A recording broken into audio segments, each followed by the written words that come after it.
que son las austras, que va a ser las características principales del intestino grueso. Que este se va a ubicar, va a tener una ubicación desde la fosa ilíaca derecha, va a ascender hasta el hipocondrio derecho en el ángulo hepático del colon o ángulo cólico derecho, va a formar el colon transverso y va a llegar al ángulo esplénico del colon o el ángulo izquierdo cólico, para descender en forma de colon descendente, sigmoides y luego ya recto llano.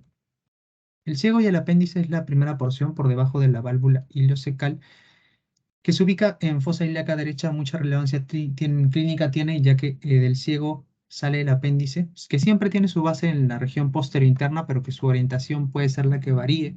Puede ser preilial, postilial, pélvico, subcecal o retrocecal, que es la más común y que se puede inflamar y causar pues, lo que conocemos como apendicitis, con todos los signos como el signo de McBurney, etc. No es la más común, la retrocecal.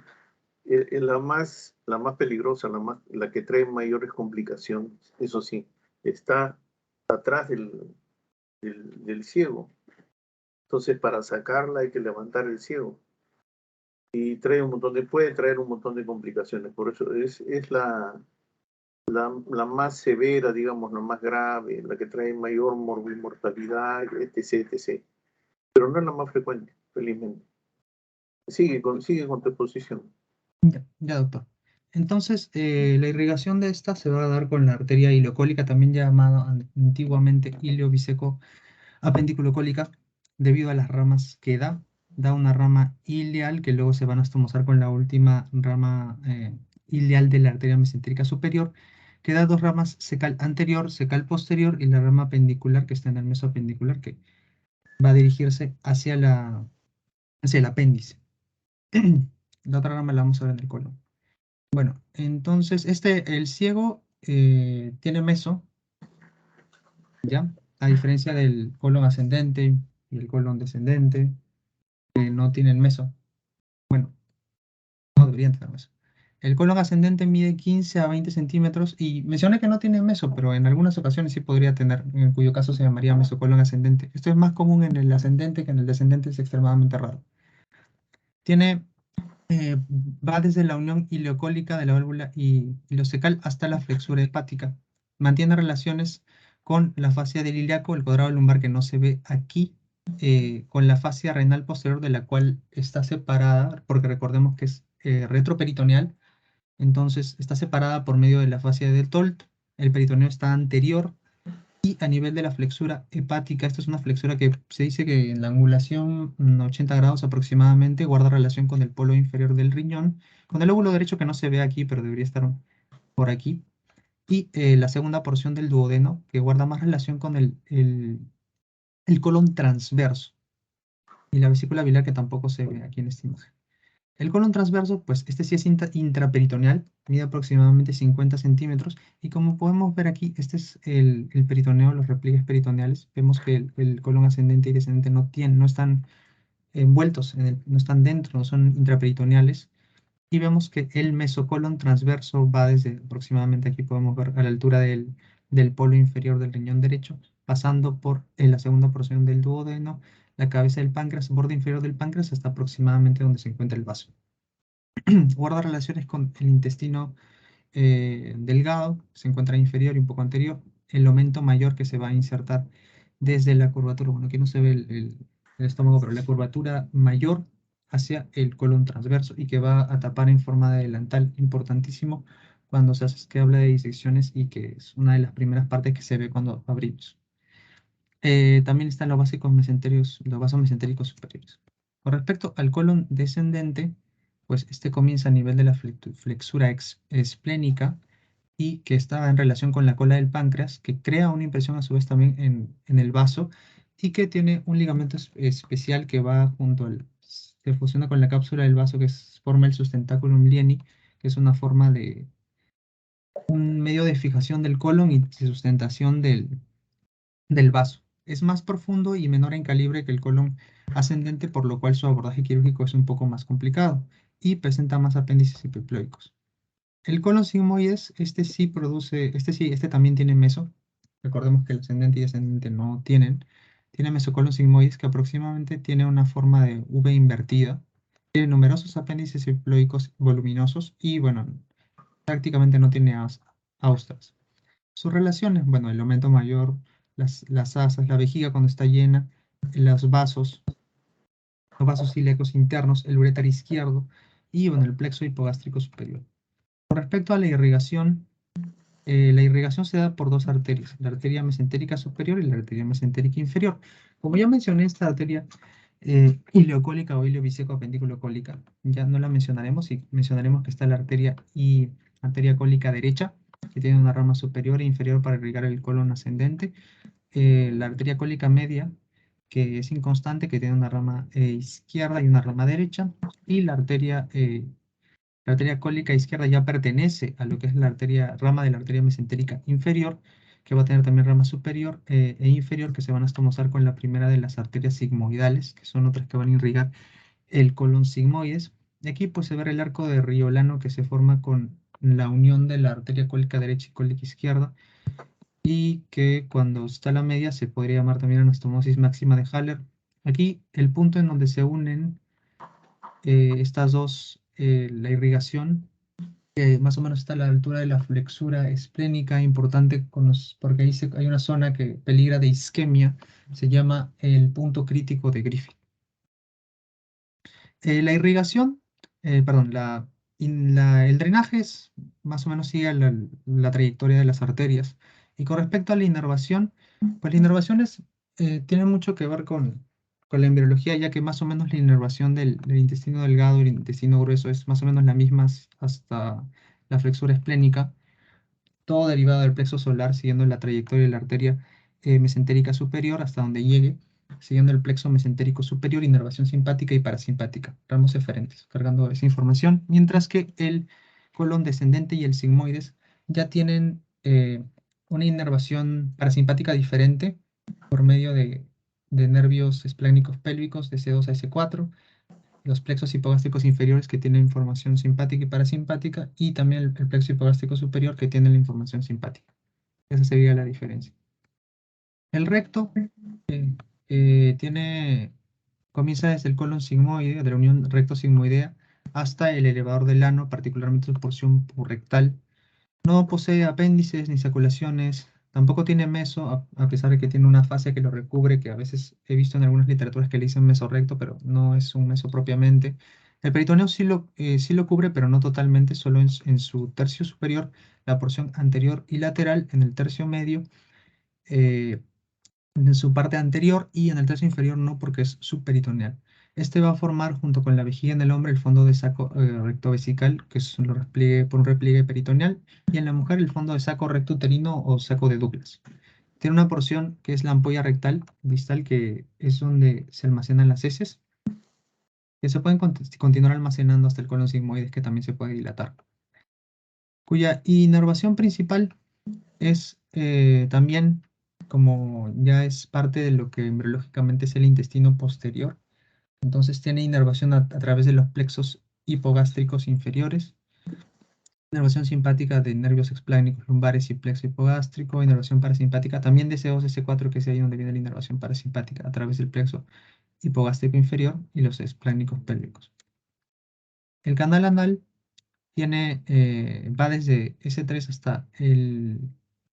hasta el diafragma pélvico, perdón, va del diafragma pélvico, y tiene una longitud de 2.5 a 3.5 centímetros. Este también tiene doble origen del intestino posterior hasta la línea pectínea, y después tiene origen del ectodermo del proctodeo, o ano primitivo. Entonces también va a haber diferencias ahí con respecto a la inervación por medio del plexo hipogástrico inferior, que es el mismo que también va a inervar al recto, mientras que la parte inferior ya viene a través del nervio pudendo. Tiene un esfínter interno involuntario, que son los 2 tercios superiores, y un esfínter externo, que es voluntario. Entonces, aquí podemos ver las columnas anales o de Morgani, también tiene sus válvulas, y esta línea pectínea, como dije, define a las áreas que embriológicamente provienen de estructuras diferentes. Su irrigación, pues, proviene de la arteria rectal superior inferior, este es con respecto al recto y ano, que La rectal superior es la última rama que no mencionamos de la arteria mesentérica inferior. La arteria rectal media proviene de la arteria ilíaca interna y la arteria rectal inferior proviene de la arteria pudenda interna. Con respecto a las capas histológicas, y ya terminando este recuento anatomo-histológico, son 4: la mucosa, la submucosa, la muscular y la serosa. La mucosa es la capa que está en contacto con el lumen y con el contenido intestinal, que varía de acuerdo a bueno, a lo largo de todo el tubo digestivo varía, pero en el intestino generalmente es cilíndrico simple, que tiene repliegues, dependiendo de dónde nos encontremos, va a tener diferentes características, y se caracteriza en el intestino delgado por tener chapa estriada y tener los pliegues circulares, las vellosidades y las microvellosidades, mientras que en el grueso pues tenemos las criptas o glándulas del Lieberkühn. Su función es protectora, absortiva y de secreción, compuesto por el epitelio, lámina propia, muscularis mucosae o muscular de la mucosa. La porción submucosa, que es la que está por debajo, es tejido conectivo denso. Por ahí pasan los vasos sanguíneos y linfáticos que van a penetrar en la parte de la lámina propia de la mucosa. Lo más importante aquí es recordar que ahí se encuentra el plexo submucoso o plexo de Meissner, en el cual podemos encontrar las fibras nerviosas amielínicas y células ganglionares. A su vez, también aquí se encuentran glándulas submucosas, como por ejemplo podemos encontrar las glándulas de Brunner en el duodeno. En la muscular tenemos las dos capas, circular interna, longitudinal externa, cuya acción, bueno, y entre esas dos tenemos el plexo mientérico o plexo de Auerbach, cuya acción de esta va a permitir el movimiento del peristaltismo y va a favorecer pues la absorción de nutrientes. La circular interna también en algunas partes específicas a lo largo del tubo digestivo puede engrosarse y formar lo que son los esfínteres. Por último tenemos la serosa o adventicia, son diferentes, ¿no? Serosa y adventicia es diferente. Puede haber o serosa o adventicia. Los órganos que están rodeados por peritoneo tienen serosa, tienen mesotelio, que es un epitelio plano simple, mientras que los que no tienen adventicia, que es tejido conjuntivo laxo, ¿no? Aquí podemos ver unas imágenes histológicas. Este es intestino delgado en diferentes porciones, este es intestino grueso. Estos son los pliegues circulares que me refería, cada uno tiene vellosidades, y esas vellosidades tenemos los enterocitos que tienen la chapa estriada, que son microvellosidades, para aumentar el área para favorecer la absorción. Aquí tenemos el ilion, que tenemos los nódulos linfáticos. Se van a agrupar en el ilion, formar las placas de Peyer. Este es el apéndice, que también tiene alto tejido longitudinal y que tiene la muscular completa, la muscular circular y longitudinal, a diferencia de, por ejemplo, en el resto del colon, que está separado en 3. Y este es del epitelio de las glándulas de Lieberkühn, que se encuentran en el intestino grueso. Bueno, eso sería todo por el recuento anatómico histológico. Ya, muy bien. ¿Y la capa mucosa qué cosa produce? Tiene células que producen mucina, ¿no? Moco. Moco. Ujú. Y eso es lo que protege el intestino, el moco. El moco protege no solamente el intestino, el moco está presente desde el estómago. Acuérdense, desde ahí viene la protección. La mucosa del estómago se protege precisamente por la cantidad de moco. Eso lo protege. ¿Cuál es tu apellido, doctor? Liviac, doctor. Luis Liviac. Livia Cabrera Gustavo. Sí, sí, doctor. Ya. Has hecho un resumen y un recuerdo muy importante, pero no era una clase de anatomía. Justamente has hecho lo que se buscaba, o sea, recordarnos la anatomía que ya la hemos estudiado en algún momento, y has hecho un buen recuento, una cosa sucinta que nos va a servir para el seminario. Gustavo, muy buena tu exposición, te felicito. Gracias, doctor. Perfecto, ¿quién sigue?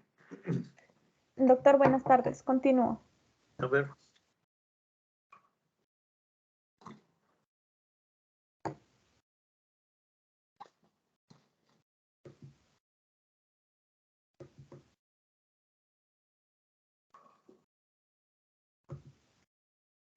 ¿Cuál es tu nombre? ¿Cuál es? María López, doctor. López Vargas. López Vargas, ya pasaste, ya probaste. Ya, María López Vargas, María Judith. Ya está. A ver, doctora María López, la escuchamos. Un segundo, doctor. Quiero compartir con audio, pero creo que no se pudo, que voy a presentar un video.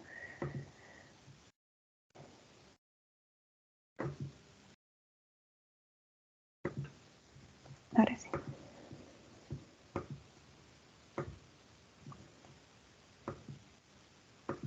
Sí se ve. Sí, ok. Doctor, compañeros, buenas tardes. Continuando con las exposiciones, bueno, la parte que me ha tocado hablar es una parte muy importante, que es la anastomosis intestinal.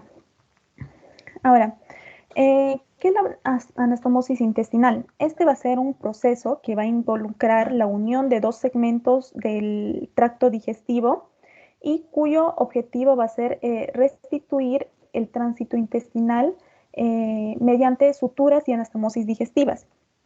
El conocimiento de las anastomosis intestinales es muy importante, ya que se menciona que aproximadamente dentro del 100% de las cirugías, 40% van a ser intraabdominales y de estas 30% se van a realizar anastomosis intestinales.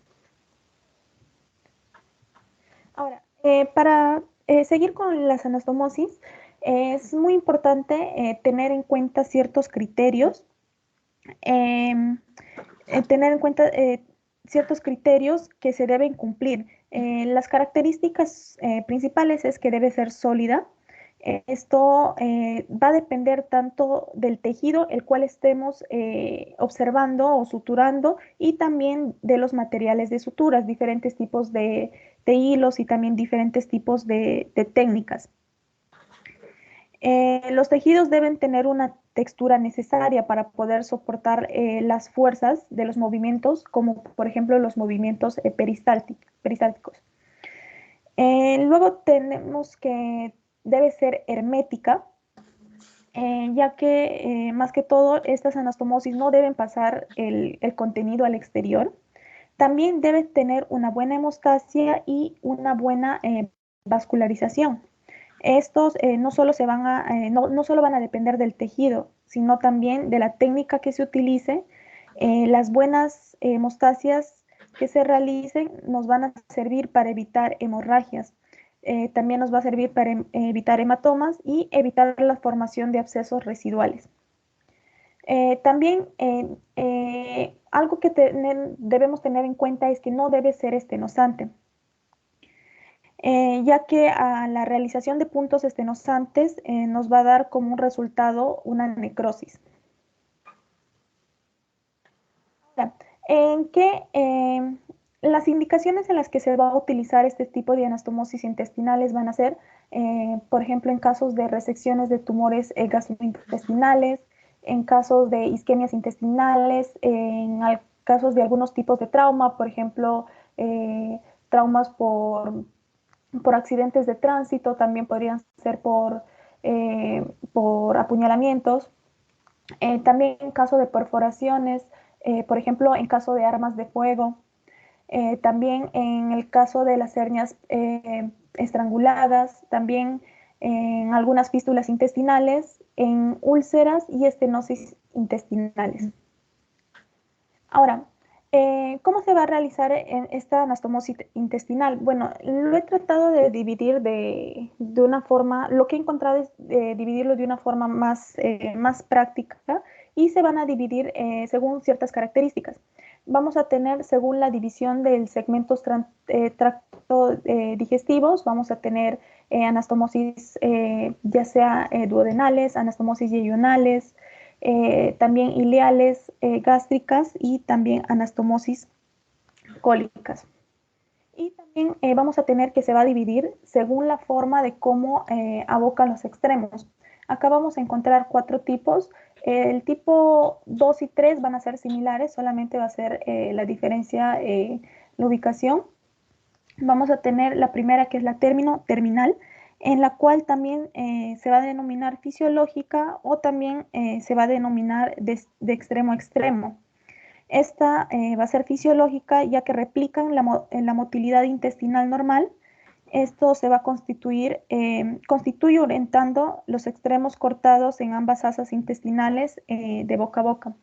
Luego vamos a tener las terminolaterales y latero. Un ratito. La término terminal es la fisiológica. ¿Sabes el nombre propio? El nombre propio. Esa técnica tiene un nombre. La término terminal u operación de, ¿sabes? No, doctor. Ya, se llama operación de Mayo. La fisiológica, la término terminal u operación de Mayo. Por eso cuando los reportes operatorios a veces se realizó anastomosis, ilio, ileal, técnica de Mayo. O sea, ya sabes que es término terminal, operación de Mayo. A ver, sigue, está interesante. Ya, y luego vamos a tener la término lateral y latero terminal. Sí, básicamente van a ser lo mismo, pero la primera parte de este término es la porción próxima, que por ejemplo vamos a tener en la parte, en el primer tipo, la parte de lo que menciona el término. Y la segunda, la porción boca aferente es el primer nombre, pues. La boca aferente, ¿no es cierto? La sí, eferente es el segundo término. Claro, sí, por ejemplo, en este caso, la parte aferente sería el término y la parte eferente sería el lateral. Sí, y en el otro sí, al revés. Sí. Y básicamente se usa. ¿Y el nombre de esta operación? Ya, te digo, el término lateral o lateroterminal es la operación de ranking. La operación de ranking, ya tienes dos ya, la operación de Mayo y la operación de ranking. Sigue con tu exposición. Bueno, y básicamente el uso de estas técnicas es cuando hay una diferencia en los tamaños entre las asas intestinales y se debe tener en cuenta, se debe tener cuidado al realizar la anastomosis de extremo de una de estas asas con el borde antimesentérico de la otra. Como un ejemplo. ¿De cuál, perdón, doctor? De la operación de ranking, un ejemplo. Término lateral. Término lateral. Tú mismo has dicho, cuando tienes diferencia de tamaño de bocas. Por ejemplo, vas a anastomosar ilion con intestino grueso, con colon. El colon tiene una boca de este ancho y el ilion tiene una boca así. O sea, término terminal no puedes. Entonces lo que tienes que hacer es cierras la boca del colon y le haces una incisión lateral en la tenia, haces una incisión y ahí colocas tu asa ileal y ahí la anatomosas. Por diferencia de tamaño de bocas, tiene que ser lateral en este lado. El colon lo cierras y lateralmente le pones la otra boca. Haces una boca del tamaño del ilion. Ese es el ejemplo más clásico. A ver, sigue con tu exposición. Gracias, doctor. Y finalmente tenemos la lateral, que como se puede observar en la imagen va a estar una al lado de otra y generalmente para este tipo de técnica se utiliza grapas. Ahora, acá lo más importante vamos a tener... Perdón, y la otra, te faltó una. La lateral, ¿has dicho? Sí, esa es la última que mencioné, doctor. O llamada también operación de bypass, ¿no? Bypass. ¿Y cuál es el nombre propio de esta? Ya te voy diciendo. La operación, la anastomosis lateral es la operación de Brown. Así como marrón en inglés. Brown. Operación de Brown. O sea, ya tiene las tres. Término terminal, operación de Mayo. Lateral, operación de Brown. Y término lateral, operación de ranking. No se olviden. Alguna vez pregunta de examen. Ya, sigue con tu exposición. Gracias, doctor. Y bueno, acá como mencioné, vamos a llegar a la parte más importante que van a ser las suturas según los planos. Vamos a tener un primer plano que va a ser una sutura de todas las capas de la pared total y en el segundo plano donde vamos a tener dos tipos de suturas, una que va a ir de la capa muscular y mucosa y otra de la seromuscular, perdón. Ahora, con referencia a la anastomosis en el primer plano, a este tipo de anastomosis, como mencioné, se le va a denominar perforante total, ya que va a atravesar todas las capas del intestino, desde la mucosa hasta la serosa. Aquí el tipo de sutura que se va a utilizar va a ser la sutura de tipo continua. El tipo de punto se pueden utilizar diferentes tipos de punto, pero los más importantes que vamos a tener es el surjet simple, que vamos a observar en la primera imagen de la parte izquierda. Luego vamos a tener el surjet simple continuo, luego el surjet cruzado, que también se denomina sutura de Abul-Qasim, que vamos a observar justo en la parte derecha. Y luego vamos a tener el punto de Connell, que se va a observar en la parte inferior. Y también vamos a tener un cuarto tipo que es la sutura de tipo Sniede, que también se va a denominar con M. Es Mieden y es la pelota de béisbol. Sí. Puntos, Mieden es Maiden. Puntos de Smiden. Es la pelota de béisbol. Ya. ¿Y el material de sutura sigue? Sí, el material de sutura es siempre utilizar este tipo de sutura reabsorbible, como por ejemplo vamos a tener las catgut, las tin ácido poliglicólico, y el objetivo principal va a ser imaginar la mucosa. Ya, esto es anatomosis de un plano. ¿Y este es anatomosis en un plano o este es el primer plano de anatomosis? ¿Cómo es? Este es en un solo plano, o sea, así es toda la anatomosis. Sí, doctor. Bueno, de lo que he podido entender es que esta se realice en un plano y vamos a tener otra que se va a realizar en dos planos, que va a ser tomar este primer plano más otro tipo de sutura. Ya, ¿y el de dos planos vas a también hablar? Sí, sí, a continuación de esta voy a hablar, doctor. Ya, a ver, sigue. ¿Cómo es el procedimiento de este tipo de sutura continua o clásica? Perdón, está mal escrito. Bueno, ¿Es en un plano o en dos planos? un plano, doctor.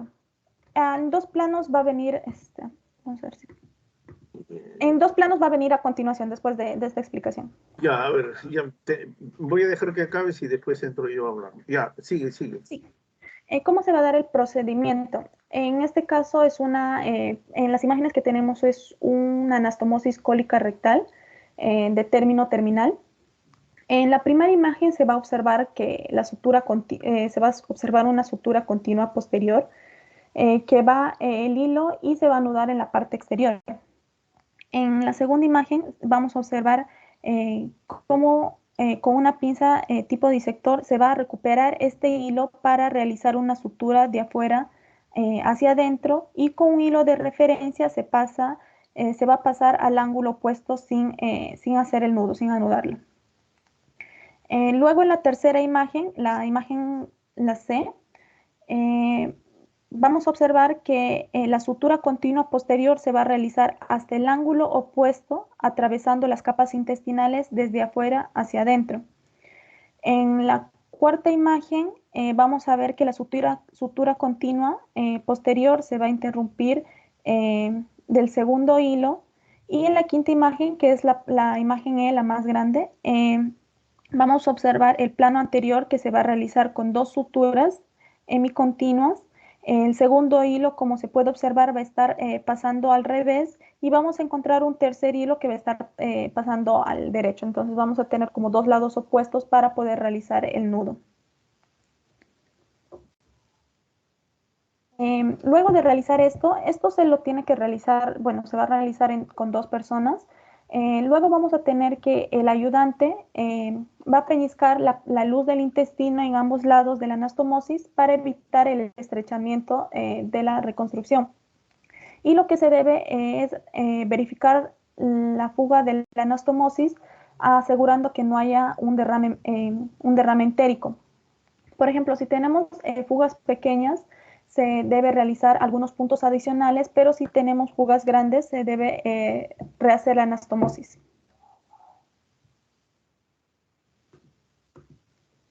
Ahora, para la anastomosis en dos planos,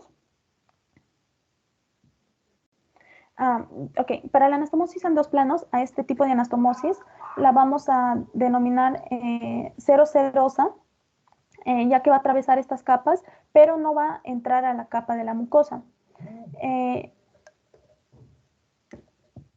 Generalmente para este tipo de suturas se van a utilizar puntos separados, y algunos puntos importantes que se van a utilizar es punto de Lemberg y el punto de Halsten.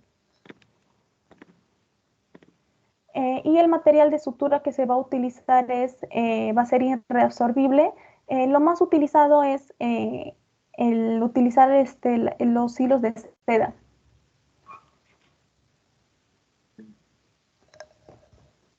Okay, a continuación, voy a describir los dos puntos más importantes y luego les voy a mostrar un video de cada punto para observar cómo es que se realizan. Primero vamos a tener el punto de Lemberg, que es un patrón invaginante, es decir, va a provocar una inversión de los labios de la herida. A menudo se utiliza para el cierre de las vísceras huecas. La aguja va a penetrar la serosa y la muscular aproximadamente a 8 o 10 milímetros desde el borde incisional, y se acerca al margen de la herida sobre el mismo. A continuación va a pasar la incisión y penetra aproximadamente de 3 a 4 milímetros del margen de la herida y sale de 8 a 10 milímetros más allá de la incisión. Ahora vamos a observar cómo es que se realiza esta sutura. Bienvenidos amigos de Área Blanca. En la clase del día de hoy aprenderás a realizar un punto de sutura Lemberg.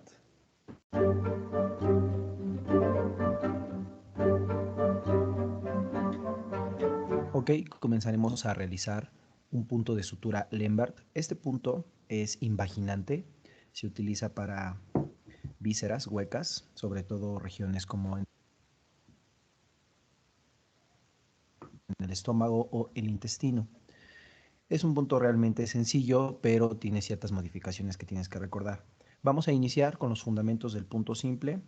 Nos vamos a retirar del borde de la herida. Disculpe, sí se escucha, doctor, ¿no? Sí, se escucha y se ve muy bien. No te preocupes. Okay. Más de 0.5 centímetros, y lo que vamos a hacer es entrar con la aguja curva y justo antes de salir hasta el borde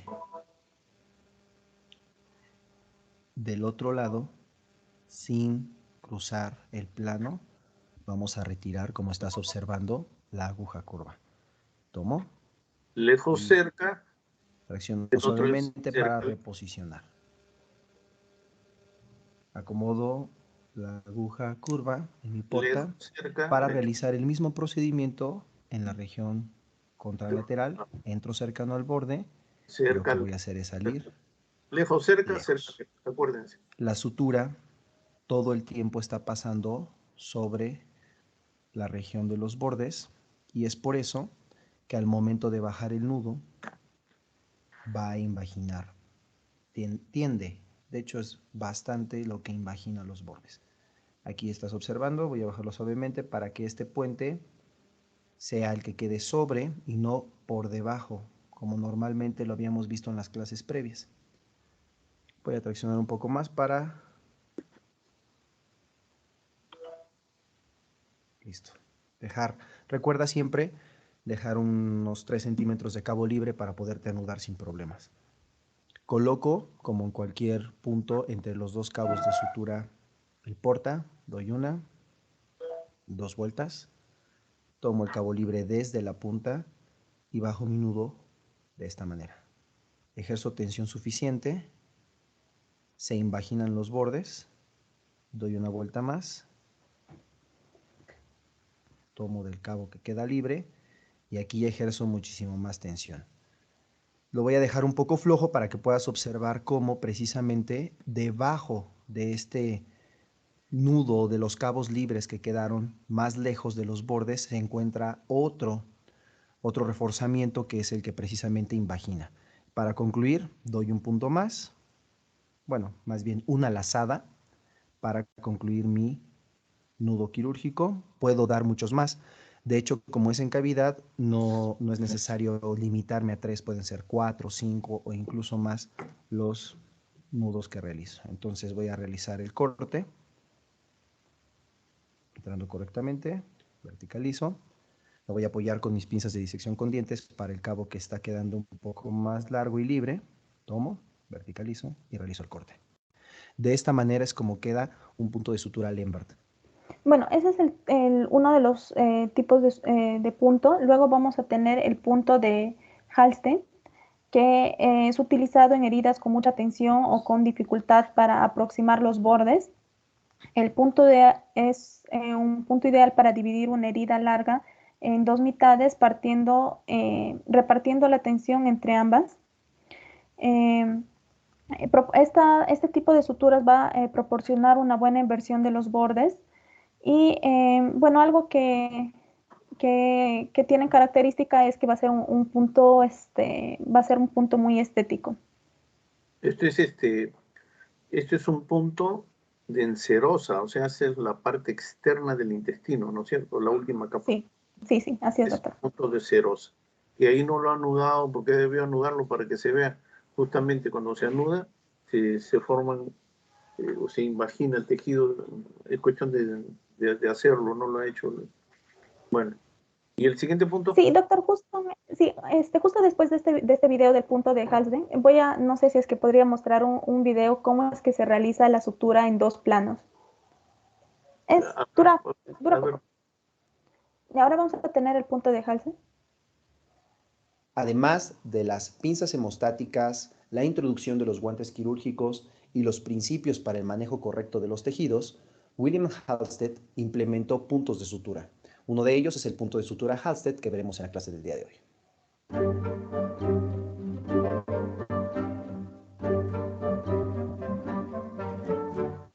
Previamente habíamos revisado la técnica para realizar un punto de sutura Lembert. Incluso vimos una variante de un punto continuo basándonos en el Lembert, que era el Cushing. En esta ocasión vamos a realizar otro punto de sutura denominado Halsted. El punto de sutura de Halsted es muy bueno para poder aproximar dos extremos de regiones huecas o vísceras huecas, por ejemplo, intestino o tracto digestivo. Lo que vamos a hacer es iniciar un punto de sutura Lembert. Sí, hemos realizado varias veces este punto, pero es un fundamento importante. De él se derivan el Cushing y en esta ocasión Halsted. Entonces, no voy a entrar en detalles. Si quieres recordar las aplicaciones de este punto, revisa la clase específicamente de punto de sutura Lembert. Muy bien. Ahora, la combinación de este punto con uno en U, si recordabas en el punto de sutura en U, yo realizaba un punto simple y regresaba justo por el lado por donde había retirado la aguja curva.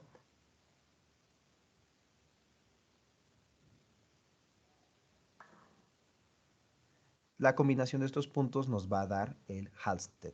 Entonces, el U y el simple, en esta ocasión Lembert, con una trayectoria como punto en U, nos va a dar el Halsted. Son dos Lembert en uno. Y de vuelta. Y voy a concluir en el borde distal. En vez de hacer uno por uno, ese es Entonces, un solo ida y vuelta y te salen dos. Muy bien. Nuevamente, habíamos mencionado que estos puntos de sutura son muy superficiales, no son penetrantes y tienden a Son de cerosa, invaginar, o ¿no? más bien son puntos invaginantes. Entonces, para anudarme, ¿cómo lo voy a realizar? Aquí tú estás observando dos cabos libres. Voy a colocar el porte entre los dos, voy a realizar una doble lazada. Si te fijas, aquí yo estoy con la doble lazada. Voy a tomar el cabo libre, lo voy a bajar para que lo observes. y lo que voy a hacer es un nudo de esta manera.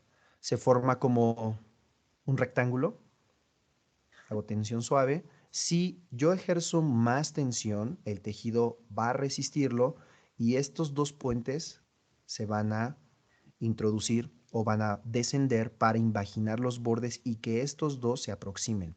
Debería Por hacerlo. cuestiones de material, en esta ocasión, si generamos mucha tensión, se va a romper. Entonces, solamente es para que esto sea representativo de la técnica. Entonces, realizo una tercera lazada y de esta manera realizo corte y concluyo el punto de sutura Halsted. Nuevamente, punto superficial, no penetrante, para vísceras huecas, ¿Cuál es la el otro video? combinación de punto Lembert. Sí, doctor, ahora le muestro.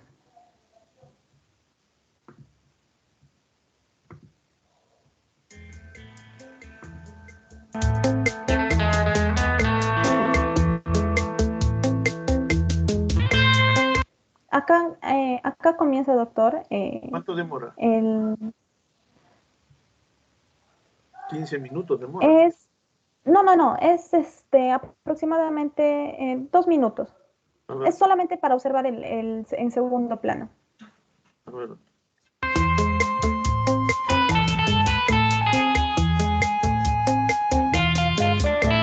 Por ejemplo, acá ya tenemos una sutura que el link del video está en la diapositiva, si es que desean verlo. Está todo el proceso de una cirugía, de una sutura, de una anastomosis, perdón, un plano, y ahora va a seguir la anastomosis en un segundo plano.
Doctor, disculpe. Para tu película un ratito. Mira, a ver. Como ustedes ya ven, ese intestino, entre comillas, ya tiene una sutura previa, ¿no es cierto? Que es la primera línea que se ve el primer plano. Y lo que están haciendo, en este momento se está haciendo un plano encima de ese plano. O sea, este vendría a ser el segundo plano.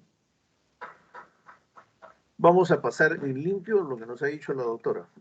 A ver, por eso les pregunté yo al comienzo, ¿ese es anastomosis en un plano o es el primer plano de la anastomosis? Las anastomosis intestinales, cuando tú cortas un intestino y lo vas a pegar nuevamente, lo puedes hacer en un plano. ¿Qué quiere decir en un plano? Pasas un hilo de sutura de alguna manera con un punto especial y que una sola vuelta y se acabó la historia. En un solo plano lo pegas el intestino. ¿Se puede? Sí se puede. Anastomosis intestinal en un plano. ¿Cómo es la anastomosis en dos planos? El primer plano, lo que nos ha enseñado la doctora antes, el primer plano se llama perforante total. Se agarra con un hilo de sutura todos los planos del intestino, o sea, todas las capas, desde la serosa, la muscular, la submucosa, la mucosa, todos, y sales por el otro lado. Por otro lado sales de la mucosa, submucosa, muscular y serosa. Primer plano. Y creo que tienes una diapositiva. En tus diapositivas está, doctora, creo, el primer plano de la sutura intestinal. En tus diapositivas lo pasaste en antes. Primer plano, decía. Ahí, no.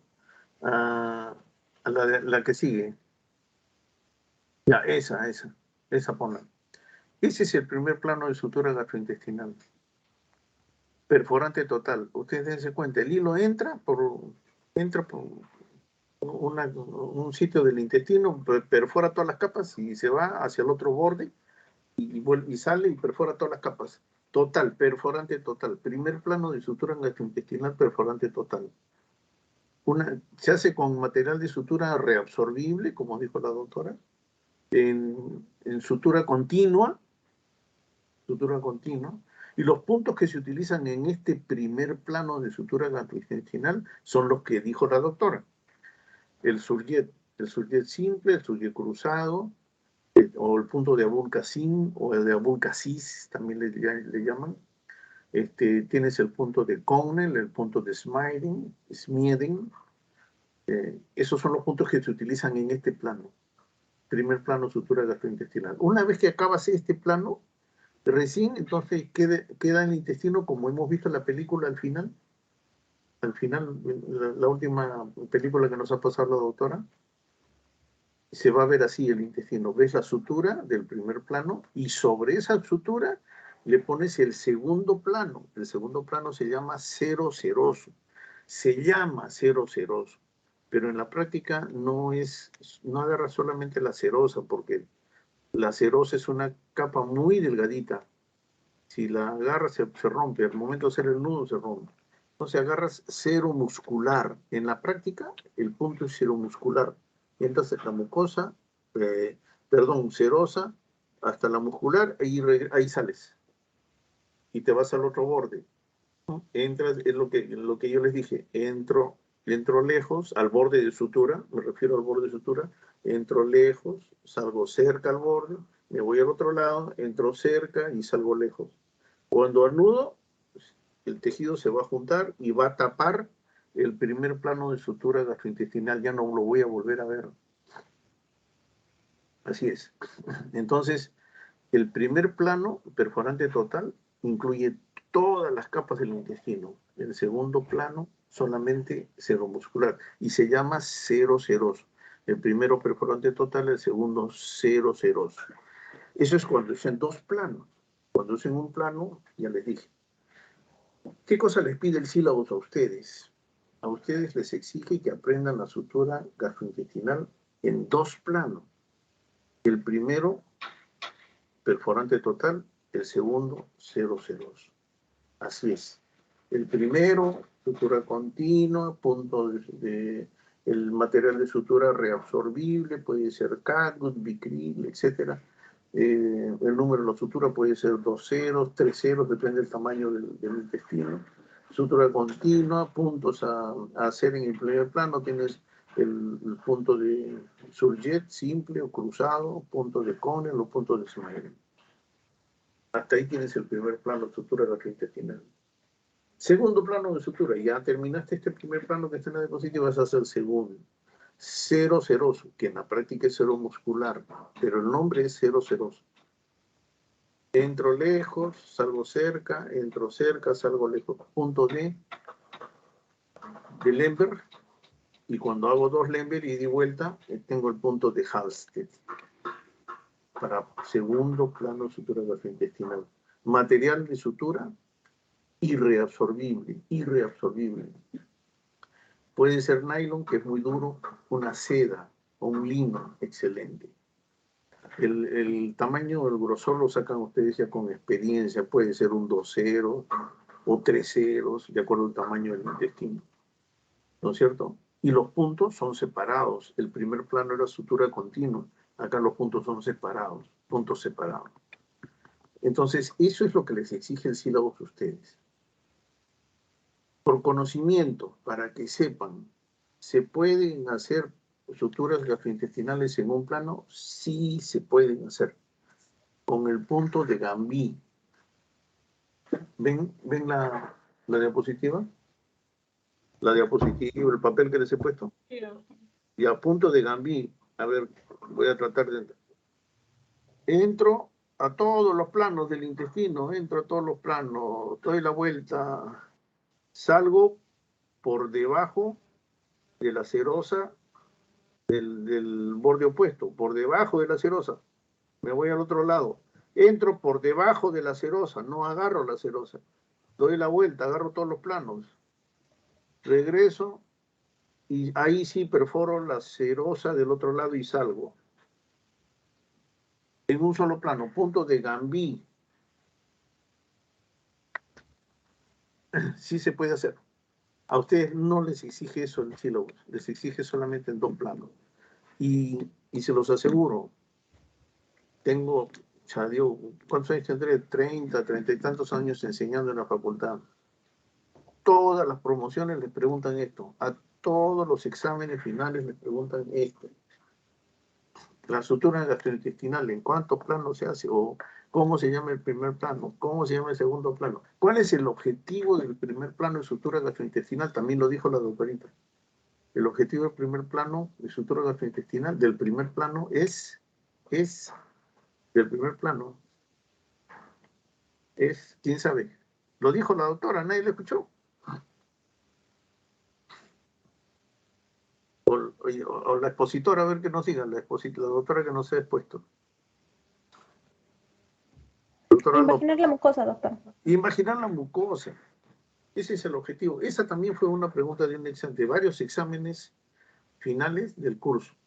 ¿Cuál es el objetivo del primer plano de sutura gastrointestinal? Imaginar la mucosa. ¿Por qué? Para que no se olviden nunca.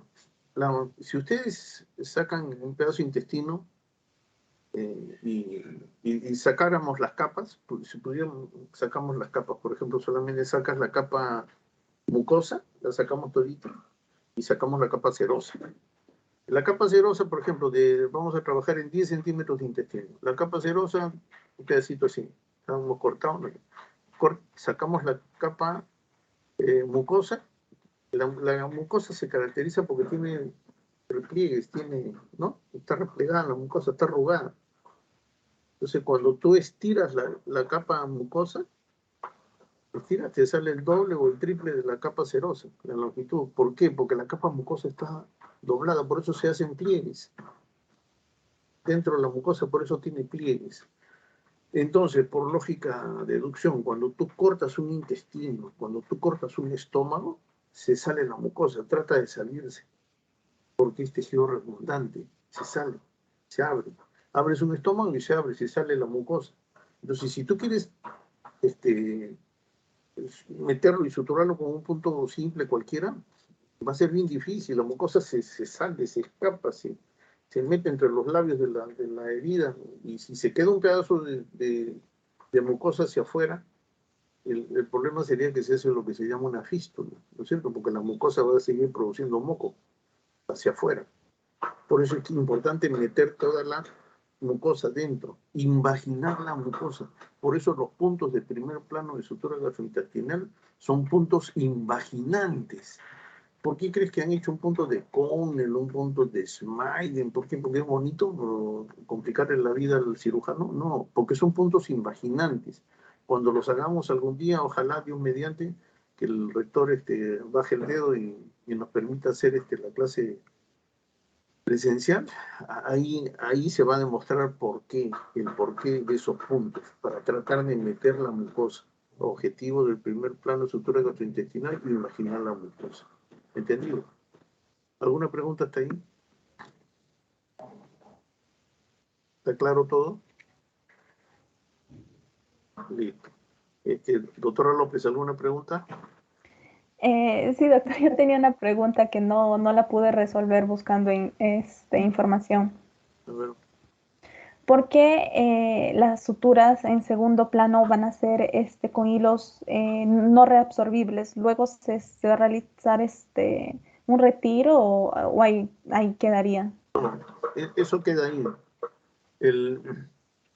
A ver, el por qué pones sutura reabsorbible en el primer plano, porque es el que está en contacto con la mucosa, o sea, es la parte interna del intestino. Porque cuando tú haces el primer plano, en algún momento el tejido se estrangula, se arruga, se cierra un poco, pero como le has puesto sutura reabsorbible, a la semana, o si es un cálculo crómico a las 3 semanas, o si es un Vicril a los 50, 60 días, se reabsorbe. Y esa tensión que había en el intestino, en la zona anatomótica, se va a soltar. Y con el paso del alimento, de lo que tenga que pasar por ahí, se restituye el diámetro del intestino y no se daña.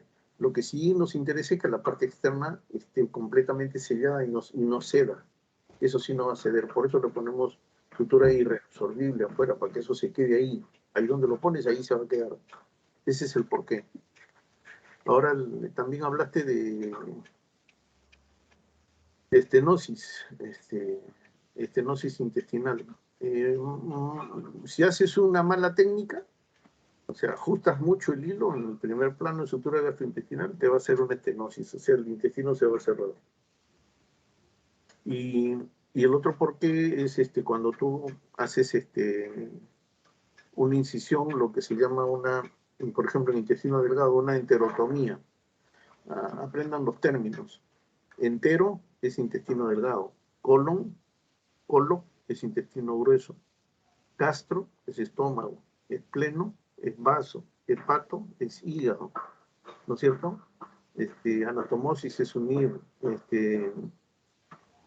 ¿Qué más? Tomía es cortar. Ectomía es sacar. Ostomía es abocar. Si yo digo, voy a hacer una enterotomía, o sea, quiere decir que voy a cortar entero el intestino grueso. Si yo dijera una colotomía, voy a cortar el intestino grueso. Colotomía. Enterotomía, voy a cortar el intestino delgado. Entero es delgado. Corto el intestino. Cuando yo hago una enterotomía, las enterotomías se hacen en forma longitudinal al eje. La enterotomía longitudinal. Y la enterorrafía, ¿qué cosa es? Rafía es coser. La enterorrafía, o sea, el suturar ese hueco que tú has hecho, ese corte longitudinal, la enterorrafía se hace transversal, no se hace longitudinal. Espérate un ratito.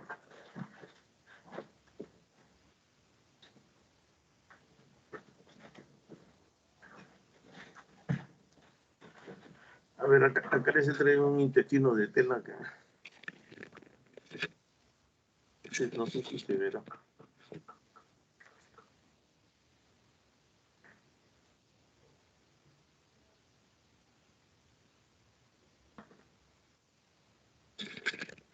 Ya, este es un polo que vamos a hacer lo que parezca un intestino. ¿Se ve, no es cierto? ¿Se ve? ¿No se ve? ¿Hay alguien ahí? ¿Ya se fueron todos? Sí se ve, doctor. No, abandonó. Ya. Les decía, haz de cuenta que es el diámetro del el intestino grueso, lo que sea. Si yo corto acá, hago una incisión, termina la operación, extraigo el cuerpo extraño, el tumor, lo que sea, y voy a cerrar el corte. Cuando yo cierro el corte, tiene que ser en 2 planos. Cierro un plano y tengo que cerrar el otro plano. Tengo que cerrar el otro plano. Y el otro plano va a quedar, esto va a sumar acá, más este pedazo de acá. Entonces, al final, esta parte del intestino, entre comillas, mira cómo se angosta. Si hicieses la sutura longitudinal, provocas una estenosis intestinal. Por eso dicen, la enterotomía es longitudinal. Y para coserlo, lo único que haces es agarrar los extremos de tu corte y lo estiras así. Y lo coses así. De acá para acá. Esto para acá. Segundo plano ahí.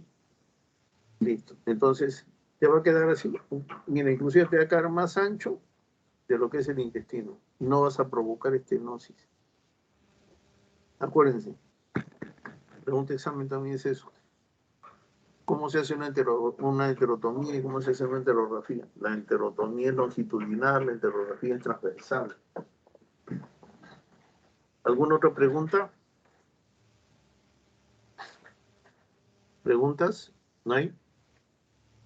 A ver, doctora López, siga usted. Sí, doctor, ya estoy por concluir. Ya, a ver, dinos.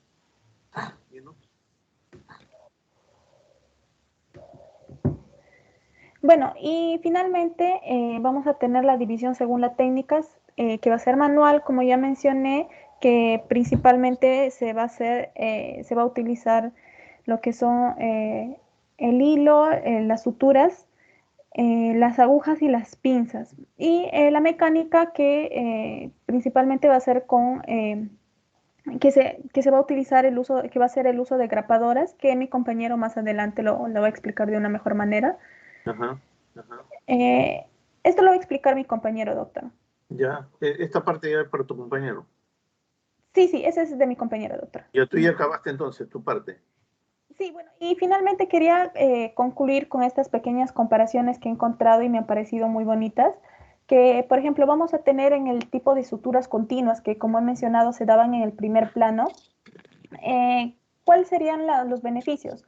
Estas van a ser más seguras, pero claro, las van a ser más seguras, la estabilidad depende de varios nudos, este es el caso de las interrumpidas, va a haber menos frecuencia de isquemias en la anastomosis y van a ser más manejables, mientras que las suturas continuas en el primer plano van a ser más rápidas y va a tener un cierre más hermético. En el caso de las anastomosis a 2 planos versus un plano, en 2 planos vamos a tener que es la más anatómica. Las uniones van a ser 2 firmes, ya que, como se menciona, van a tener 2 tipos de 2 planos de suturas. Y también, como usted, doctor, mencionó, que es la que más se va a utilizar y la que nos solicitan que nosotros tengamos presente. Y en un plano que va a ser más rápido, sobre todo si estamos ante lugares en zonas complejas de suturas, va a presentar menos isquemias en los bordes, va a tener una mejor cicatrización y una menor tasa de estenosis. Luego vamos a tener la anastomosis a mano, que son las manuales y versus las mecánicas. En las mecánicas vamos a tener que va a haber menos frecuencia de isquemia y va a tener una mejor cicatrización. Un beneficio muy importante es que van a ser rápidas, pero aquí hay una desventaja, que son las más costosas, entonces es un poco difícil el acceso.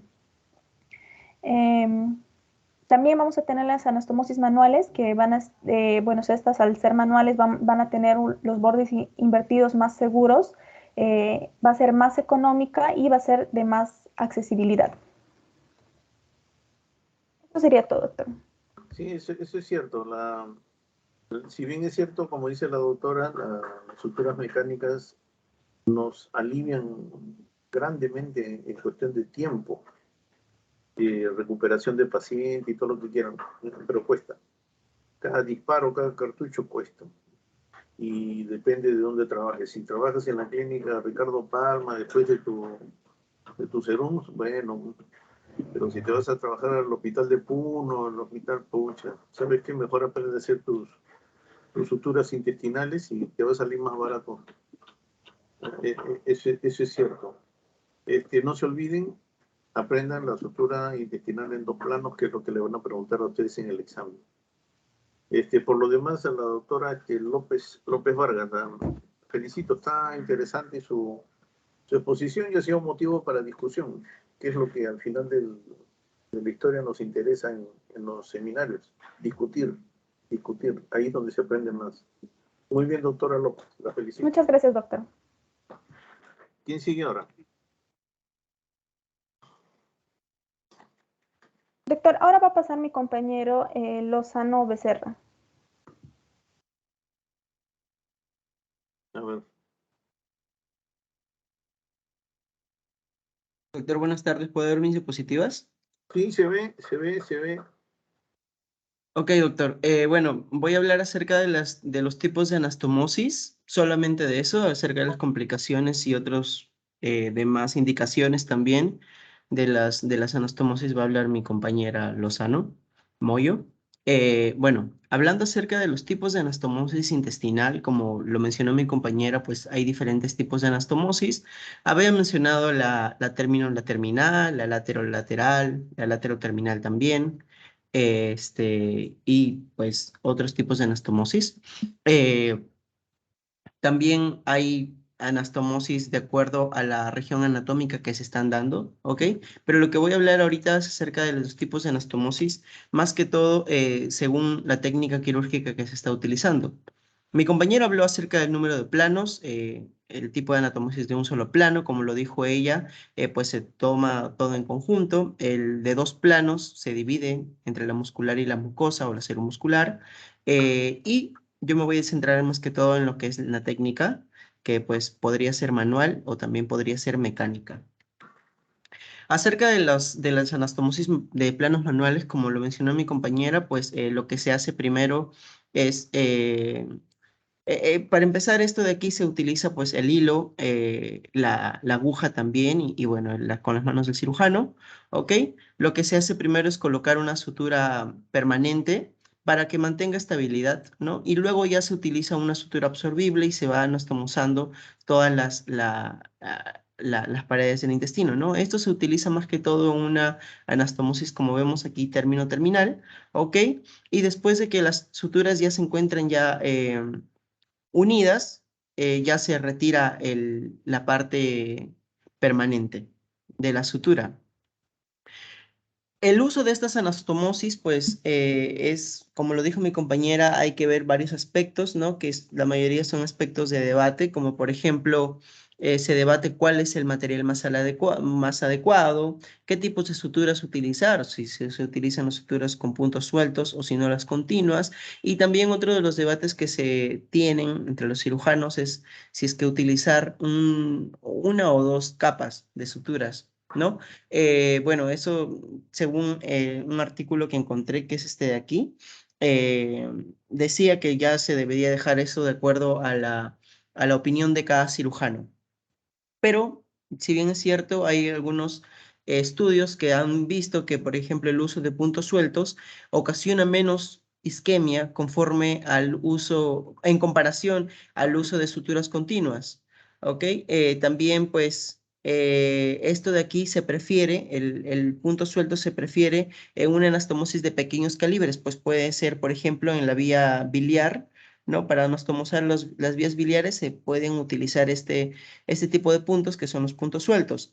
Para utilizar en punto plano, disculpen, en un solo plano, comparación de 2 planos, este de un solo plano ocasiona pues menos isquemia, hay algunas otras ventajas potenciales como el menos tiempo en el quirófano, genera también menos reacción de cuerpo extraño, menos reacciones adversas, menor isquemia y también tiene un menor coste a comparación de su contraparte que es la sutura en 2 planos. Para hablar nosotros acerca ya de las suturas más que todo mecánicas, vemos que se utilizan diferentes tipos de grapadoras, ¿no? Por ejemplo, aquí vemos a la grapadora lineal cortante o también llamada la grapadora GIA, que tiene más o menos esta forma. Vemos que para utilizar nosotros esta grapa hay una cierta técnica, que primero es eliminar a la porción de las líneas de la grapa, luego unimos esta parte, introducimos a las grapas y se presiona, ¿no? Más adelante voy a mostrar un videíto más, que es más explicativo, ¿ok? Hay diferentes tipos de grapas, que son las lineales como la transversa, la grapadora de anastomosis transversa o la TA, y también se utiliza la gastrointestinal. Y estas anastomosis, pues son más fáciles de utilizar, ¿no? Después está la grapadora circular, ¿ok? Disculpe. Está la grapadora circular, que este tipo de anastomosis se pueden utilizar, por ejemplo, con los dos extremos de las anastomosis, las 2 partes terminales, pero en el tipo circular lo que se utiliza es, se introduce por un lado esta parte, este extremo, ¿no? Que también se llama el yunque de la engrapadora, y por el ano se pone el otro tipo, el otro extremo de esta engrapadora, ¿no? Entonces, esto de aquí es una engrapadora que se utiliza intraluminalmente, ¿no? A comparación de la otra que es extraluminal. Y bueno, aquí había un video.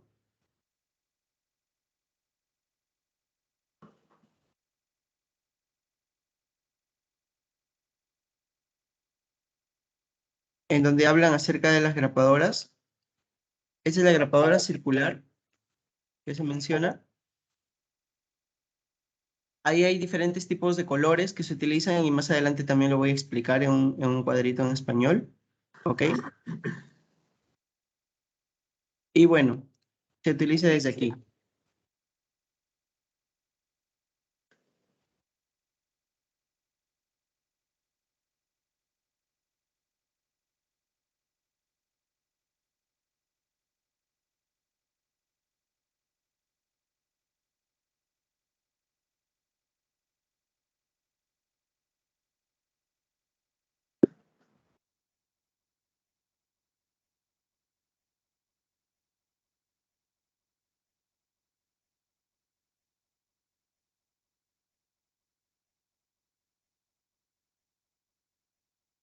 Bueno, lo que están explicando aquí es más que todo que se introduce el yunque, como lo mencioné, ¿no?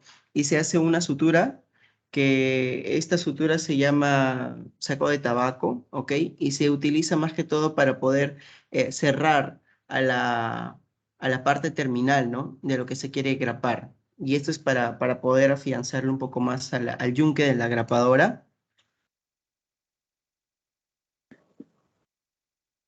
Y ahora, pues a través del ano se introduce la otra parte de la engrapadora y se va hacia hasta la porción que se quiere grapar del intestino.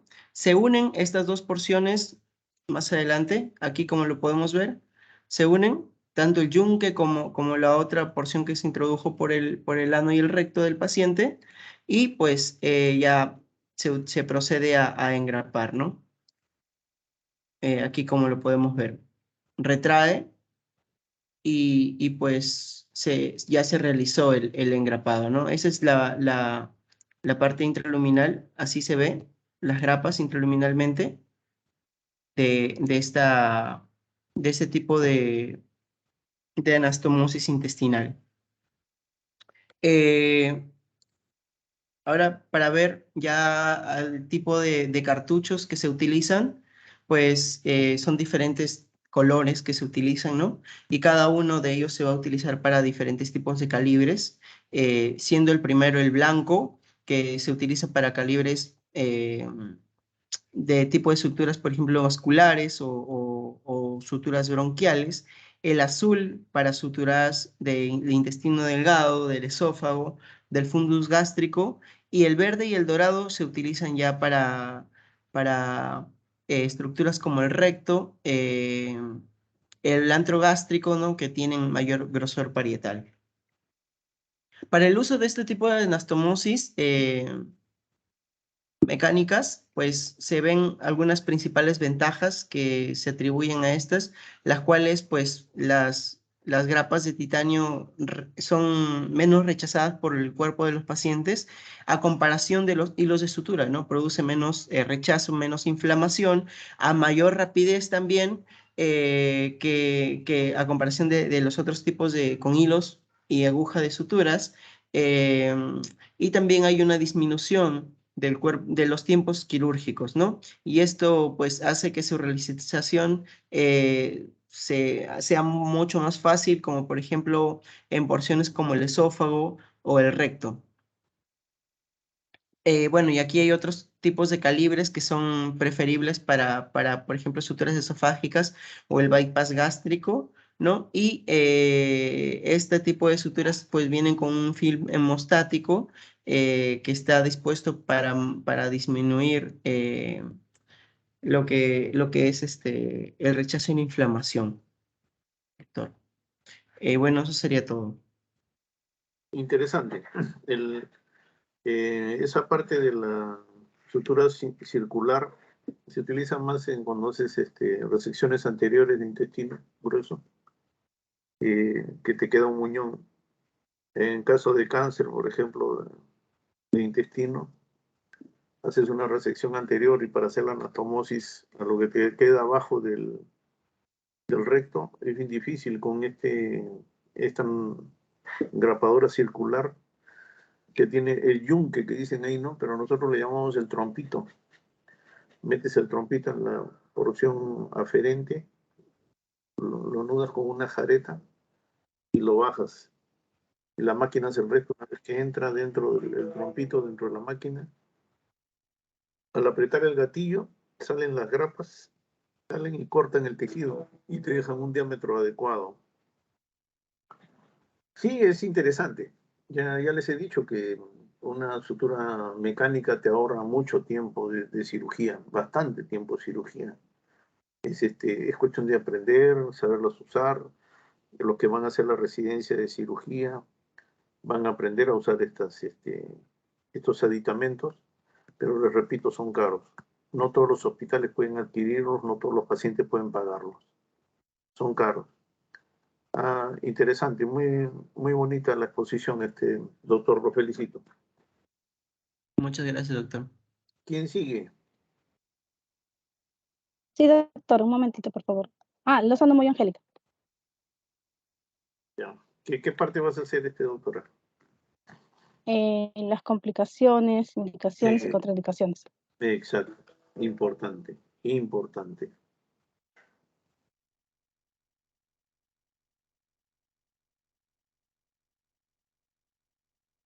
Angélica Lozano, ¿no? Sí, doctor. Angélica con doble N. No, Angélica, no, con una N, doctor. Con una N, ¿no? Ya han puesto dos, ya, yo lo corrijo bien. Lozano Moyo. Moyo, sí, con doble L. Lozano.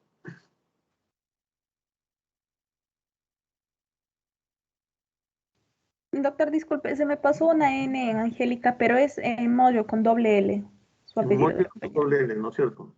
Ya, Sí, sí, doctor. ya listo. Gracias.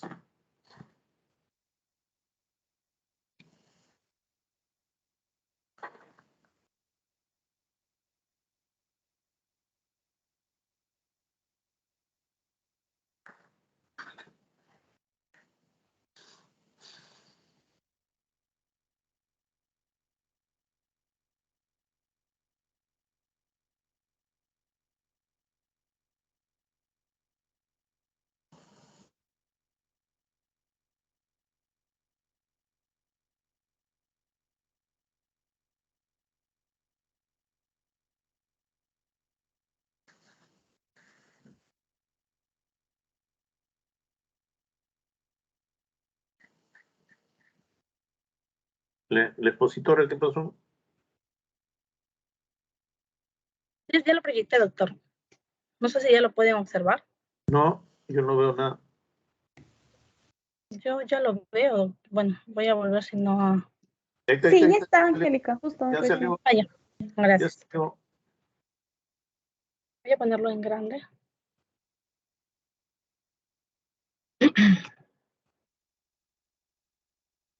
Ya. Bueno, doctor, continuando con la exposición, ¿no? Vamos a hablar de indicaciones, complicaciones y contraindicaciones, ¿no? Dentro de las indicaciones, vamos a ver que la anastomosis intestinal va a estar indicada en los tumores primarios intestinales o metastásicos. También va a estar indicada en las isquemias intestinales, en las lesiones traumáticas intestinales, en las perforaciones intestinales, en hernias, en fístulas, en úlceras y estenosis intestinal. Ahora, dentro de las contraindicaciones vamos a tener, bueno, se dice que se ha descrito, ¿no? Que en contraindicaciones vamos a tener absolutas y relativas. Dentro de las contraindicaciones absolutas se puede describir estados donde los muñones distales de la anastomosis tienen una escasa irrigación sanguínea, ¿no? Esto incluso después de un procedimiento de revascularización. Dentro de las contraindicaciones relativas, vamos a tener que va a estar contraindicada en la desnutrición. También va a estar en la asfixia abdominal, en una inestabilidad hemodinámica en la enfermedad de Crohn extensa, se prefiere aquí la realización de procedimientos conservadores, ¿no? Del intestino en lugar de una resección, ¿no? Intestinal. Ahora, en la nutrición, vamos a ver, bueno, en un artículo se ha visto que aproximadamente el 30-40% de los pacientes quirúrgicos se presentan con desnutrición preoperatoria, ¿no? Y se menciona que si se opera un paciente desnutrido, va a tener un alto riesgo de complicaciones en la anastomosis, ¿no? Por lo tanto, se debe de detectar estos pacientes, nutrirlos preoperatoriamente y se les debe de evaluar, ¿no? Una vez se les debe de evaluar antes y después de una cirugía mayor, ¿no? O sea, estos pacientes van a pasar ciertas condiciones para ver si se les opera en ese momento o no, ¿no? Porque esto podría influir para una falla anastomótica. Ahora, vamos a ver que dentro de las complicaciones, se podría decir que estos son es temido por los doctores, ¿no? Por los cirujanos digestivo, ya que vamos a tener la dehiscencia anastomosis, que es la más temida, ¿no? Se podría decir porque ella va a causar grande mortalidad, morbilidad y también un gasto, ¿no? Va a pasar, va a haber gasto en cuanto a una estancia hospitalaria, también va a traer costos de atención, ¿no?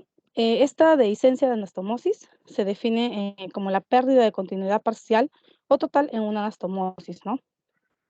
Puede estar muy cercana a la línea de sutura, que resulta por una falta de marticidad, también puede ser que puede comunicar el interior del tubo digestivo, ¿no? Con el espacio extraluminal.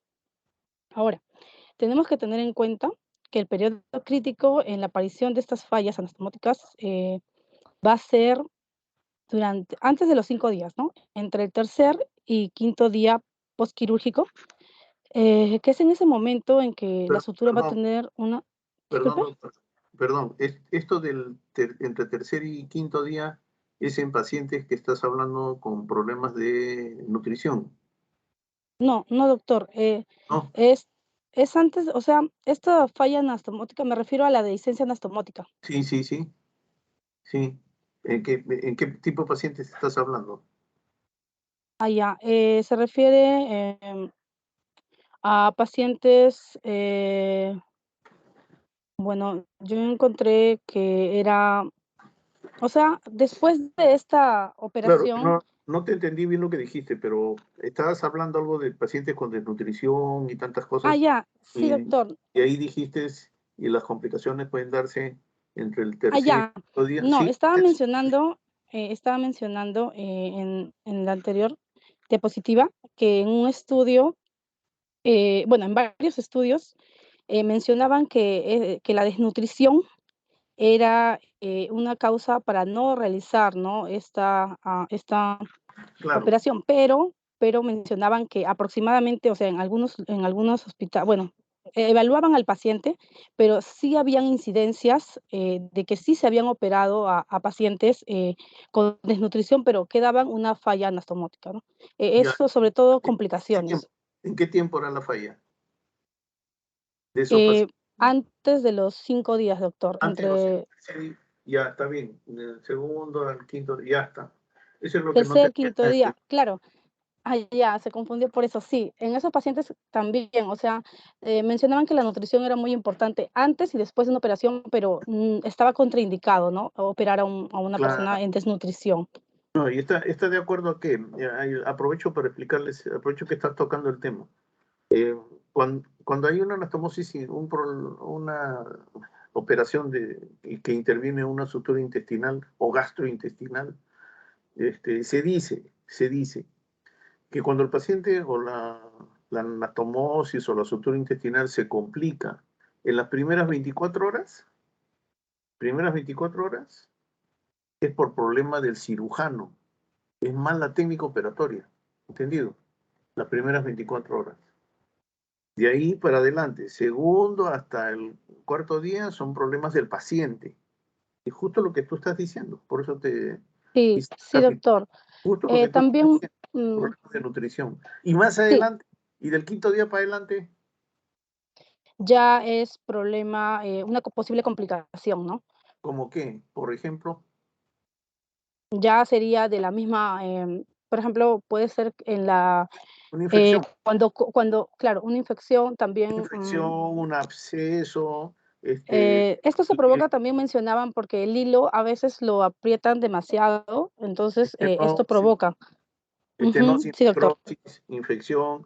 Por eso es muy importante cuando hicimos la clase de hemostasia, los tiempos operatorios, y se habló de hemostasia, y es el más importante de todos los tiempos. Dentro de los 4 tiempos que ustedes tienen ahí, diéresis, exéresis, síntesis y hemostasia, el más importante es la hemostasia. Si no hacen una buena hemostasia, en la sangre, acuérdense que en nuestras clases de microbiología, en la sangre se cultivan todos los gérmenes, todos crecen en la sangre. O sea, si tú dejas hematomas en tu operación, no haces una buena hemostasia, y hematomas alrededor de tu línea de sutura, peor todavía, peor, porque eso se va a complicar, se puede complicar. Las bacterias, acuérdense que están tratando en intestino, y el intestino está lleno de bacterias. Por más antibiótico que le des, lo que sea, se mete una bacteria, se reproduce en la sangre de ese hematoma que has hecho y se complicó toda la historia.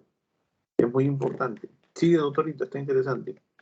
Sí, doctor. También mencionaban que, como usted dijo, ¿no? En las primeras horas, cuando hay este problema, se puede dar, como mencionaron, a causa de un problema técnico, inexperiencia también del médico. Mencionaban que el médico debe ser una persona experimentada, ¿no? Para realizar estas operaciones. Ya, ahora, en las complicaciones,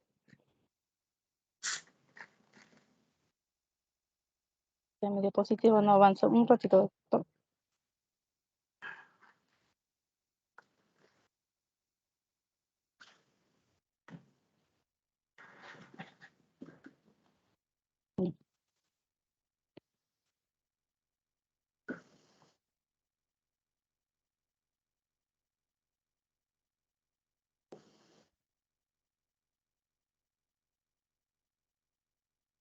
Ya. Ya, entonces vamos a ver, como se estaba viendo, ¿no? En la licencia anastomótica, ¿no? Que va a ser entre el tercer y quinto día, antes de los 5 días, ¿no? Y también tenemos lo que es ya, en la tabla, vamos a ver, en esta tabla, eh, vamos a ver que en la columna se ve la mortalidad en 30 días de la dehiscencia anastomótica en pacientes que han presentado, ¿no? Esta dehiscencia anastomótica. Se ve que es mucho mayor en comparación en pacientes que no han presentado esta dehiscencia anastomótica, ¿no? Vemos que el esófago es aproximadamente la mortalidad entre un 16.7%. En el intestino delgado esta mortalidad es del 15%. En el páncreas aproximadamente en el 16.7%. Es mucho mayor, ¿no? En comparación a pacientes que no han presentado esta dehiscencia anastomótica, ¿no? Donde el esófago tiene una mortalidad ya de 2.6%, el intestino delgado 5.2% y el páncreas 5.7%, no va a ser menor. Vamos a ver también que van a haber factores, ¿no? Van a ser, pueden ser factores intraoperatorios, factores del propio paciente, factores por tumefacientes, ¿no? Dentro de los propios del paciente, vamos a ver que van a destacar la desnutrición, el consumo de tabaco, leucocitosis, también todo esto va a predisponer, ¿no? A una dehiscencia anastomótica. Ahora, dentro de los factores intraoperatorios, podemos tener el tiempo también, ¿no? El tiempo de operación, también la aparición de una isquemia, esta por falta de oxigenación, ¿no? Y en algunos estudios también se ha visto que esta causa puede ser por operaciones prolongadas, ¿no? En ese estudio que se ve en la tabla fue donde incluyeron a 2.237 pacientes y de ellos casi el 30% presentaron esta mortalidad, ¿no? Entonces es por eso que debemos de tener en cuenta, ¿no? Antes de los 5 días, entre el tercer y 5 días. Ahora, en la estenosis vamos a ver que tiene una incidencia de hasta un 30%. El diagnóstico en la mayoría de las ocasiones se va a realizar entre las 12 y 24 semanas tras la cirugía, ¿no? También se tiene que ver la maduración de la cicatriz, ¿no? Conforme a esto, eh, se han visto varios factores de riesgo asociados, ¿no? A esta estenosis. Entre ellos vamos a tener los preoperatorios, donde tenemos a pacientes con comorbilidades, ¿no? Como sepsis, obesidad, también por una radioterapia, podría encontrar esto. Otros intraoperatorios, vamos a tener los rodetes incompletos, también tenemos por la sutura mecánica, ¿no?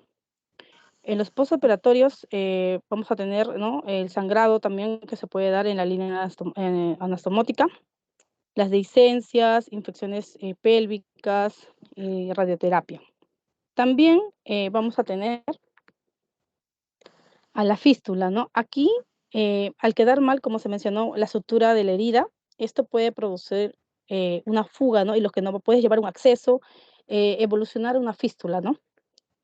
Esta fístula va a ser una comunicación anormal entre los órganos adyacentes y el medio externo por medio de un trayecto epitelizado, ¿no? Otra complicación, tenemos la hemorragia, ¿no? Esta complicación, en cuanto a la anastomosis intestinal, se presenta de un 1 al 5.4% en anastomosis intestinales. Se van a manifestar con sangrados directos, ¿no? Como una hematoquesia, ¿no? O de manera indirecta con anemia, ¿no? Posterior a una realización de anastomosis intestinal, ¿no? Y eso es inmediato, ¿no es cierto? Sí, doctor. Claro, el primer Todo día eso, ya lo ves, al primer día lo ves. Por eso el primer claro, a las día, 24 horas. complicación del primer día es culpa del cirujano. No se olviden. Sigue. Generalmente vamos a ver que esto va a ser pues por consecuencia, ¿no?, de una también vamos a tener eh, el síndrome de asa ciega, que es otra complicación, ¿no? Aquí, cuando una asa de intestino queda pues desfuncionalizada, por así decirle, por una anastomosis, podría ser término terminal o lateral, ocurre, ¿no? Que estos alimentos que se digieren va a demorar, ¿no? O también ya no va a haber esa movilización, ¿no? A través de los intestinos, y esto va a causar una proliferación, ¿no? De bacterias, ¿no? Acá, sobre todo va a presentar problemas de absorción de nutrientes, ¿no? En la obstrucción intestinal vamos a ver que se presenta con la técnica de anastomosis intestinal laparoscópica o abierta, y puede ser causada por múltiples factores, ¿no? Como estrechez, esta estrechez puede ser inadvertida, ¿no? Durante la construcción de la anastomosis, también estenosis de la anastomosis, por una hernia o hematomas, ¿no? Y las adherencias, que tenemos que tenerlo en cuenta también. Ahora, en las infecciones, ¿no? En el sitio quirúrgico, ¿no? Principalmente estas infecciones ocurren en procedimientos contaminados limpios, ¿no? En operaciones colorectales, ¿no? Acá hay contaminación tanto de la cavidad peritoneal como en las superficies, ¿no?, de la herida quirúrgica. Además, las enfermedades del intestino grueso tienden a afectar a estos pacientes de avanzada edad, sobre todo, ¿no? Y la combinación de un entorno sucio, una cirugía mayor y pacientes debilitados, ¿no?, por su edad o por desnutrición, va a crear una situación, ¿no?, que va a estar asociada a un aumento, ¿no?, en esta incidencia para una alta infección en esta herida, ¿no? Y en un estudio también se vio que pacientes con infección de anastomosis pueden llegar a la muerte en aproximadamente el 50%, ¿no? Porque presentan una infección intraabdominal, ¿no? Y esta infección intraabdominal es, se podría decir, una causa líder de posoperatoria, ¿no? Estos pacientes suelen dar pues con una mala anastomosis, ¿no? Esto llevaría pues a un mal control, ¿no?, de la infección y posible muerte del paciente. Entonces, nos tenemos que dar cuenta que esta anastomosis intestinal debe de reunir ciertas características, ¿no? Debe de ser segura, resistente, hermética, no debe de sangrar, ¿no? Con una vascularización adecuada, ya que estas anastomosis complicadas, pues, ponen en riesgo la vida del paciente, ¿no? Y sobre todo, como se mencionaron, ¿no? Revisar estos factores, ¿no? Su nutrición, su edad, sus comorbilidades, propias del paciente y también esto va a influir, ¿no? En la anastomosis, claro, entre el tercer y 5 días, ¿no? Ya que sería de la misma operación, ya que podría también echarse a perder esta anastomosis, ¿no? O sea, de esto va a depender su éxito, por así decirlo. Claro, ahora Eso, mira, un ratito antes que acabes. sí, doctor.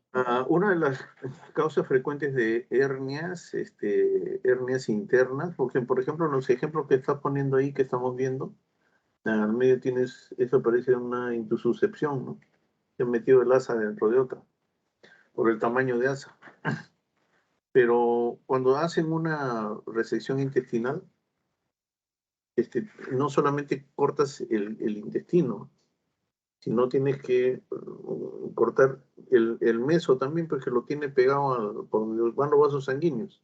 Si vas a sacar un pedazo de intestino por una necrosis, una obstrucción, una perforación, lo que sea, tienes que sacar el intestino, que tiene su borde mesentérico, o sea, donde está el meso, y tienes que cortar el meso también como taja de torta, así hacia el medio, como una V así. Y sacas todo eso. Hace la anastomosis teniendo en cuenta y teniendo mucho cuidado con el ángulo mesentérico. Tú tienes una anastomosis de tu intestino, tienes un borde antimesentérico, que es el que va arriba, y un borde mesentérico, que es el que va abajo, donde va pegado el meso. Ese ángulo tienes que tener cuidado porque por ahí va la arteria. Si estrangulas esa zona, puedes causar necrosis del tejido y por ahí se comienza a abrir, se hace fístula. Y la otra cosa es, acuérdate que abriste, acuérdate que cortaste el meso. ¿Ven? Lo he pintado de negro, ¿se ve? Sí, sí se observa, Ya, doctor. ese es el meso que está abierto. A veces te olvidas de cerrar ese meso y por ahí se mete un asa intestinal, viene, se mete por ahí y se estrangula. Eso se llama una hernia interna. Entonces tienen que tener mucho cuidado. Después que se hace la anastomosis, que está bien bonita y todo lo que quieras, tienes que cerrar el meso. No te olvides. Acá tienes que pasarle su hilo.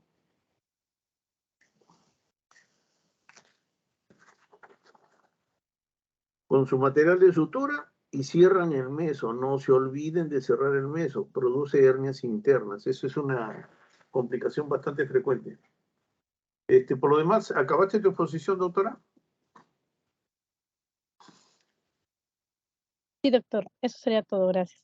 Está bien, un recuento interesante, especialmente en la primera parte de tu exposición, que es los tiempos en que se producen las complicaciones, no se olviden.